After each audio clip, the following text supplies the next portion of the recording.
ভবিষ্যতে যদি তারাও এরকম কোনো পথ বেছে নেয় তাহলে তাদেরও এই পরিণতি হবে। যতদিন হাসিনার ফ্যাসিবাদ মানুষজন এদেশে থাকবে ততদিন এটা ঘটতেই থাকবে। একগুঁয়েমি শাসনের বাংলাদেশ থেকে চিরকবর হয়ে গেছে এবং এ ধরনের শাসন ব্যবস্থায় কেউ যদি চলে, গতকালকে ছিল অনন্য সাধারণ একটা সাইন, এই সাইনের রোশনাই আগামী দিনে পড়তে থাকবে। 15 বছরে মানুষের ক্ষোভের প্রতিচ্ছবি ঘটছে, কারণ এই যে জুলুম নির্যাতন করছে 15টা বছর ধরে, এইটার প্রতিফলন কালকে থেকে ঘটতেছে, এখনও ঘটবে। যতদিন হাসিনার ফ্যাসিবাদ মানুষজন এদেশে থাকবে ততদিন এটা ঘটতেই থাকবে। এটা আসলে মানুষের জমানো ক্ষোভ ছিল। এই যে 15টা বছর ধরে কি পরিমাণ ক্ষোভ, আলেম নির্যাতন, মানুষের সাধারণ মানুষের নির্যাতন, দলমত নির্বিশেষে প্রত্যেকটা মানুষের নির্যাতন, এটা আসলে অনেক বিরূপ একটা প্রতিক্রিয়া ফেলছে পুরা হচ্ছে বাংলাদেশে, যার কারণে এটা ঘটতেছে। আসলে এটা হওয়ারই ছিল, এটা হবে। যতদিন ফ্যাসিবাদ মানুষজন এদেশে থাকবে ততদিন এটা হতেই থাকবে। হইল এটা যে 32 নম্বর ভাঙ্গা হয়েছে শেখ হাসিনা, তার যদি লজ্জা থাকতো তাহলে এই ধরনের উস্কানিমূলক কথা না বলতো। তার কথা বলার কারণে আজকে এই অবস্থা, ঠিক আছে? তা না হলে 5 তারিখে তো আমরা ভাঙ্গি নাই, কেউ সাধারণ মানুষ কিছু করে নাই, ছাত্র জনতা কিছু করে না। আজকে উস্কানিমূলক, কালকে সে কথা বলছে যে মূলক বিধায় এই কাজটা হয়েছে।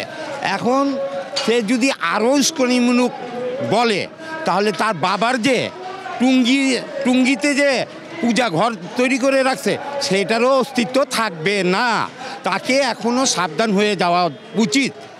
আর ছোট্ট করে একটা বলবো, এখন ভবিষ্যতে যে আমাদের বাংলাদেশকে শাসন করবে, আমাদেরকে শাসন করবে, তাদের জন্য এটা যেন শিক্ষামূলক। তারা যেন এইটা দেখে শিখে রাখুক যে ভবিষ্যতে যদি তারাও এরকম কোনো পথ বেছে নেয় তাহলে তাদেরও এই পরিণতি হবে। এইটা অর্ধেকটা এইভাবে যেন থাকে। আমার মনের আশা যে আমাদের প্রজন্মরা আসলে দেখবে এই বাড়িটা কেন এইভাবে, তাকে আমরা যাতে বলতে পারি, আমাদের নাতিপুতি, আমাদের বংশধর ভবিষ্যতে ওরা যেন বলতে পারে যে এটা এমন একজন শাসক ছিল, সেই শাসকের এইটা।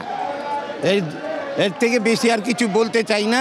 যে আসবে তাকে তার শিক্ষণীয় এটা যেন হয়, সেই যেন বুঝেই আসুক। আজ ছিল 5ই ফেব্রুয়ারি, আজকে 6 ফেব্রুয়ারি। এই 5 ফেব্রুয়ারি এবং 6 ফেব্রুয়ারির মাঝামাঝি ঘটে যাওয়া ঘটনাটা চরমভাবে ঐতিহাসিক।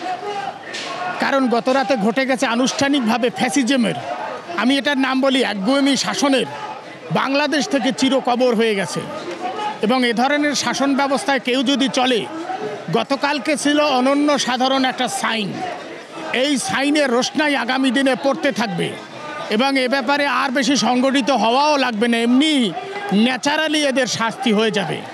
আর আমি প্রাসঙ্গিক ক্রমে যদি আসি, এই বাড়ি হলো 32 নম্বর, যেটা হলো মুজিবের পাওয়া পাকিস্তানি আমলে, এবং উনি ব্যক্তিগত জীবনে, আমি একটু বাড়িয়েই যদি বলি, উনি ব্যক্তিগত জীবনে তৎকালীন ব্রিটিশ ভারত থেকে একটু সন্ত্রাসী কর্মকাণ্ডেও জড়িত।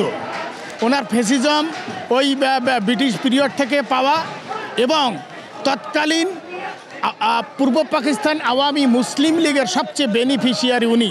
এই জন্য শুরু থেকেই উনি ফ্যাসিবাদী ভূমিকায় ছিলেন এবং তার মেয়ে জনাবা শেখ হাসিনা এটাকে পুঁজি করে উনি ফ্যাসিবাদটাকে একবারে আনুষ্ঠানিক একটা নগ্ন শিল্পে নিয়ে গেছিল এবং তার পরিণতিটা এটা হয়েছে এবং আগামী দিনে কেউ যাতে না করে, এটা সবচেয়ে সেরা সাইন হলো গত রাতে ঘটে যাওয়া ঘটনা। বাংলার মাটিতে আর যেন কোনো ফ্যাসিবাদের জন্ম না হয়, সবার জন্য কিন্তু একটা সিগন্যাল। এ ব্যাপারে সবাই সতর্ক থাকবেন। বাংলার জনগণ, আমরা এদেশের বাঙালি, সবাই মিলেমিশে থাকবো, এটাই আমাদের চাওয়া পাওয়া। আমরা সবাই যেন গণতান্ত্রিকভাবে থাকি, এই আগামী দিনের পথ চলা যেন থাকে, সারা বিশ্বে যেন দৃষ্টান্ত স্থাপন করতে পারে এই বাংলাদেশ, যে বাংলাদেশ ঘুরে দাঁড়ানো বাংলাদেশ।